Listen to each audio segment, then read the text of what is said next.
Oh, visit naman tayo sa mga kabayo at baka ni Kuya Doms.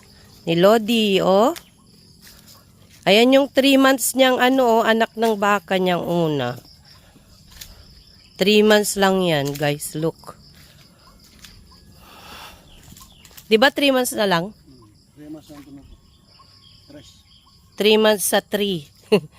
3 months na sa April 3. Kasi ang birthday niya, January 3? Wow! Ang gandang Ayan, ito si Maxine. Ayun ang anak niya, si Max. Ay, Max. Manganganak na naman. Manganganak na naman si Maxine. Ayan, no? Buntis siya.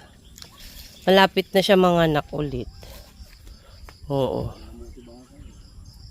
Yeah, Maxine. Tapos ito, ang nanay niya, ay ang anak niya yung maliit.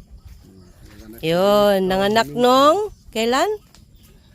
Sabado. Nung Sabado lang, before ako umuwi. Nanganak Sabado, tapos uwi ako ng Sunday, no? Ayan, no. Tapos yun naman, ang nanay nung 3 months. Ito, oh. Yan, yan. O, nanay ko to, sabi niya. Hello, nag-hello ka. Yeah. Good job. Ayan, ang mga livelihood ni Lodi. Manganganak si Maxine, anytime. Nandito sila sa ilalim ng puno ng mangga. Ayan, ano? Do you think it's gonna give birth anytime?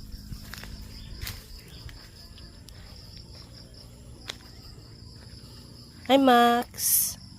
You look so poggy. You look so perky. Like Lodi. Ayan. Dito lang yan sa O Canada Farm, guys.